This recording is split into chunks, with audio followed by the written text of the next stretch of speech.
Hello friends, welcome to my YouTube channel Shiksha talent. This is Umesh Kishore और आप सभी का स्वागत है त्रिकोणमिति के इस फ्रेंड्स। हम बात करेंगे आज क्लास 10 के एक मैथ का चैप्टर ट्राइगोनोमेट्री त्रिकोणमिति के बारे में। हम आज त्रिकोणमिति के बारे में जानेंगे कि क्या होता है। तो स्टार्ट करते हैं वीडियो को। तो सबसे पहले हम बात करते हैं इस त्रिकोणमिति शब्द की। इस शब्द का मतलब क्या है?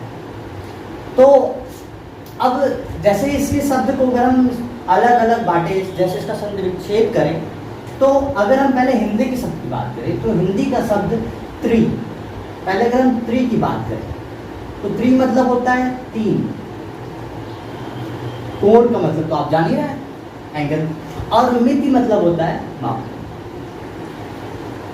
सेम यही मतलब होता है इंग्लिश के वर्ड का। ट्राई मतलब होता है तीन, गॉन मतलब होता है एंगल, आप जिसे कोण बोलते हो, और मेट्री मतलब होता है मापना, यानी कि वही तीन कोणों को मापना। तो इससे क्या होता है? अच्छा ये बताओ, तीन कोण कहाँ मिलते हैं? त्रिभुज में, है ना।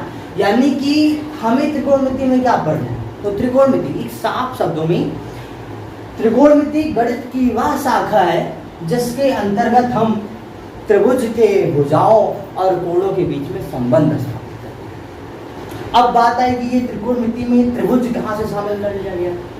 और वैसे आपको बता दूं कि त्रिकोणमिति में हम हमेशा सिर्फ राइट एंगल ट्रायंगल यानी कि समकोण त्रिभुज की बात करते हैं। अब ये समकोण त्रिभुज क्यों हुआ, क्यों आखिर?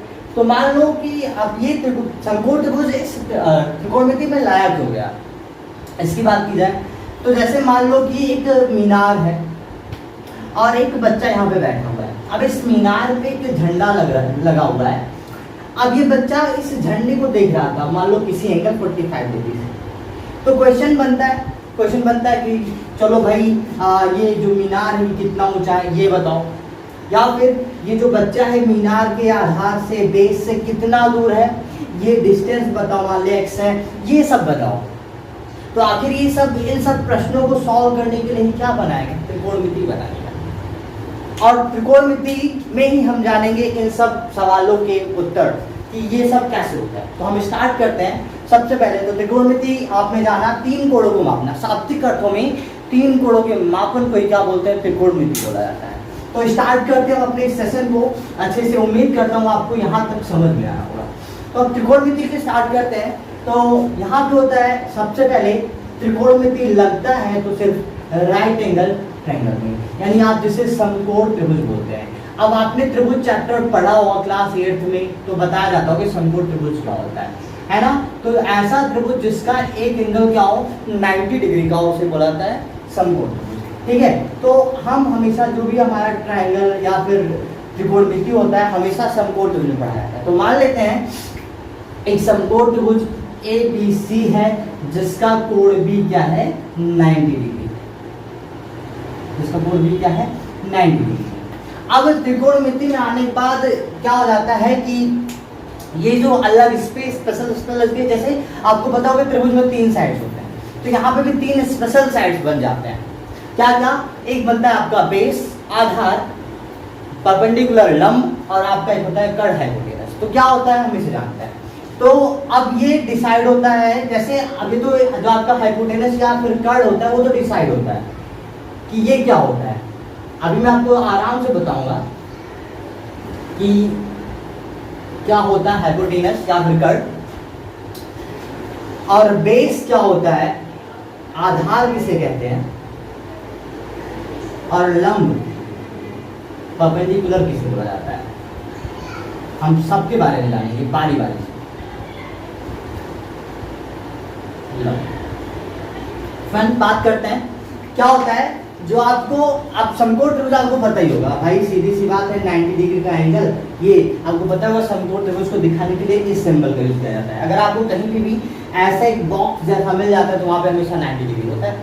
तो 90 के सामने वाला हमेशा क्या होता है, कर्ण होता है। तो आप यहाँ पे सबसे ज़्यादा जानोगे कि जो 90 के सामने की साइड होती है उसे क्या बोलते हैं, 90 के सामने वाले साइड क्या बोलते हैं, उसे बोला जाता है कर्ण, जिसे आप हाइपोटेनस। अब बात आती है आपकी दो, एक बचा आपका बेस और परपेंडिकुलर यानी कि लंब और आधार।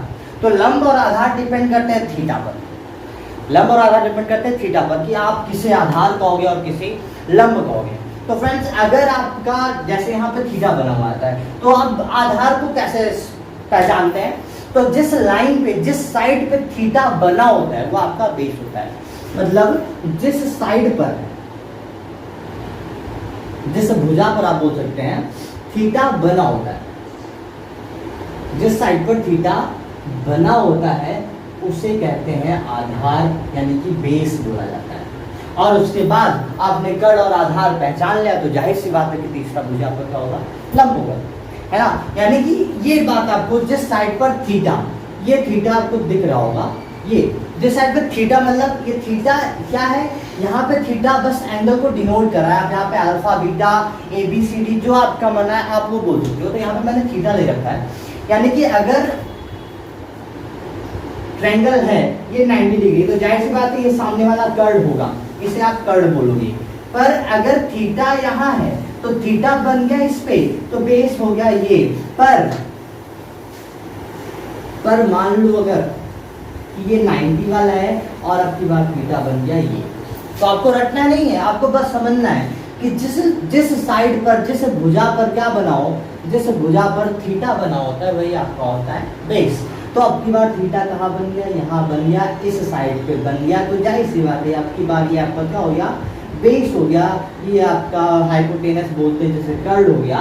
तो जाहिर सी बात है अब आधार और कर्ड मिल गया तो लंब कौन होगा? समझ में आया? तो ये होता है समकोण त्रिभुज के बारे में जानकारी। हम आगे बढ़ते हैं। अब कैसे आगे त्रिकोणमिति में बढ़ते हैं तो सबसे पहले अब इसके बाद मिटा सकता हूं, चलो रेज करते हैं।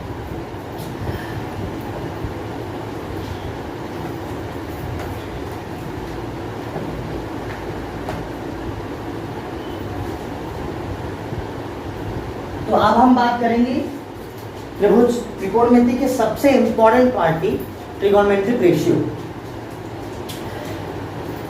त्रिकोणमितीय अनुपात। अब आपकी यहां से त्रिकोणमिति स्टार्ट हुई है, त्रिकोणमितीय अनुपात जिसे बोलते हैं ट्रिगोनोमेट्रिक रेशियो। ये क्या होता है? तो त्रिकोणमितीय अनुपात आपके 6 डिसाइड किए गए हैं। त्रिकोणमिति में 6 त्रिकोणमितीय अनुपात बताए गए हैं। जैसे आपका पहला होता है साइन, दूसरा होता है कॉस, तीसरा होता है टैन, चौथा कॉट, पांचवा सेक और छठा होता है आपका कॉस। 6 होते हैं साइन, कॉस, टैन, कॉट, सेक, कॉस। ये इनके आधे आधे नाम। साइन का भी पूरा नाम होता है। साइन को अगर सही से लिखा जाए तो साइन की असली स्पेलिंग होती है SINE और इसको लिखा जाता है कोसाइन। इसको टैंजेंट लिखते हैं, इसको कोटैंजेंट बोला जाता है, इसको सेकेंड और इसको कॉसेकेंड। ये इनके पूरे नाम होते हैं, बट इनको शॉर्ट फॉर्म में पढ़ने के लिए साइन, कॉस, टैन, कॉट, सेक और कॉसेक पढ़ा जाता है। ठीक है, तो अब इनके भी कुछ वैल्यूज होती हैं। इनको त्रिकोणमितीय अनुपात क्यों कहा गया? क्योंकि यहाँ पे इनका रेशियो निकलता है। जैसे आपने पढ़ा होगा कि राइट एंगल ट्रायंगल में 3 साइड्स होते हैं। ये 90 के सामने वाला होता है आपका हाइपोटेनस जिसे कर्ड बोला जाता है, जिसपे थीटा बना होता है वो होता है आपका बेस जिसे आधार बोलते हैं। और जब ये आधार ये कर्ड तो जाहिर सी बात ये क्या हो गया? लंब। ठीक है, तो अब इनके मतलब जो आपके sign, cos, tan, cot, sec, cosec के जो 6 त्रिकोणमितीय अनुपात है, ये इन्हें अनुपात क्यों कहा गया? क्योंकि इनका मान इन भुजाओं के रेशियो से अनुपात से निकाला जाता है। मतलब साइन की वैल्यू होती है, साइन का जो अनुपात होता है उसे बोलते हैं लंब बटे कर्ड बोला जाता है। लंब बटे कर्ड, जिसे इंग्लिश में परपेंडिकुलर अपॉन हाइपोटेनस बोला जाता है। कॉस का होता है आधार बटे कर्ड, जिसे बेस अपॉन हाइपोटेनस बोल सकते हैं। टैन का होता है लंब बटे आधार, परपेंडिकुलर अपॉन बेस। कॉट का होता है आधार बटे लंब, जैसे बोल सकते हैं बेस अपॉन परपेंडिकुलर। सेक का होता है कर्ड बटे आधार, जैसे हाइपोटेनस अपॉन बेस बोल सकते हैं। और कॉसेक का होता है कर्ड बटे लंब, यानी कि हाइपोटेनस अपॉन परपेंडिकुलर। तो आपने देखा होगा कि जो sine cos tan cot sec cosec का नाम इनका पड़ा त्रिकोणमितीय अनुपात। क्यों पड़ा? क्योंकि ये sine cos tan cot sec cosec values है, ये इन भुजाओं के अनुपात से निकाले गए हैं। मतलब साइन क्या है? साइन है परपेंडिकुलर और हाइपोटेनस का रेशियो, अनुपात है। लंब और कर्ड का अनुपात है। ऐसे ही कॉस क्या है? आधार और कर्ड, यानी बेस और हाइपोटेनस का रेशियो। तो इसलिए इनका नाम पड़ा त्रिकोणमितीय अनुपात। अब बात आई सबसे इंपॉर्टेंट, इनको याद कैसे किया जाता है ना। इनको याद करने के सब में अलग अलग ट्रिक बनाए हुए हैं। तो जो फेमस ट्रिक है, जैसे दोनों दो बोर्ड चलते हैं हमारे, यूपी बोर्ड और सीबीएसई। तो यूपी बोर्ड वाले याद करते हैं लाल बटे कक्का, लाल बटे कक्का, और सीबीएसई बोर्ड वाले पाकिस्तान भूखा प्यासा, हिंदुस्तान हरा भरा। दो ट्रिक होते हैं। यूपी बोर्ड वाले याद करते हैं लाल बटे कक्का, और सीबीएसई बोर्ड वाले याद करें पाकिस्तान भूखा प्यासा, हिंदुस्तान हरा भरा। अब ये क्या होता है, ये कौन सी ट्रिक है? तो पहले बात करते हैं लाल बटे कक्का की, कैसे याद किया जाता है। तो जो आपका ये होता है, ये जो आपकी पहली रो होती है, ये होता है साइन के लिए, दूसरी रो कॉस के लिए, और तीसरी होती है टैन के लिए।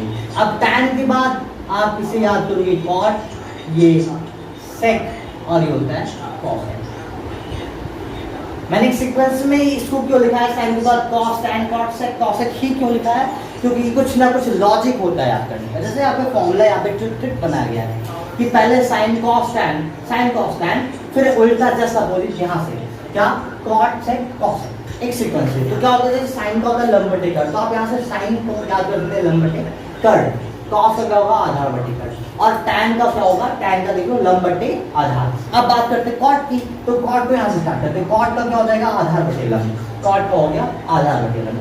फिर सेक की बात कर ले, तो सेक का क्या होता है कर्ड बटे आधार, और कॉसेक का क्या होता है कर्ड बटे लंब। ठीक, क्लियर है? तो ये याद किया जाता है आपको, कैसे ये आपको याद करना है। अब अभी धीरे धीरे जब आप प्रैक्टिस बनाओगे तो आपको ऐसे याद हो जाएगा, इसकी जरूरत नहीं पड़ेगी। फिर भी अगर आपको याद नहीं होता तो आप लाल बटे कक्का का यूज कर सकते हैं। अब बात करते हैं सीबीएसई बोर्ड वालों के लिए, तो इनके लिए भी आप इजी हो गया, एकदम क्लियर। इसे भी क्या बोलते हैं, इसे बोलते हैं sign cos tan. Same logic उनके लिए भी यही, ये कॉट, ये सेक और ये कॉस है। तो कैसे याद कर सकते हैं भाई, जैसे साइन का क्या होता है परपेंडिकुलर अपॉन हाइपोटेनस, तो यहाँ पे भी साइन का परपेंडिकुलर अपॉन हाइपोटेनस, कॉस का बेस अपॉन हाइपोटेनस, टैन का परपेंडिकुलर अपॉन बेस, ऐसे जस्ट अपोजिट कॉट का बेस अपॉन परपेंडिकुलर, सेक का होता है हाइपोटेनस अपॉन बेस, और कॉसेक का होता है हाइपोटेनस अपॉन परपेंडिकुलर। क्लियर है? तो अब आप इनको इस तरीके से याद कर सकते हो कि आपके त्रिकोणमितीय अनुपात क्या होते हैं और उनके मान क्या होते हैं, कि साइन कॉस टैन कॉट क्या हो गया, आपको समझ में आ गया होगा। ठीक है, तो हम बस इस वीडियो को यहीं पे समाप्त करते हैं, बाकी का हम अपने आने वाले अगले वीडियो में करें। तब तक के लिए धन्यवाद, नमस्कार।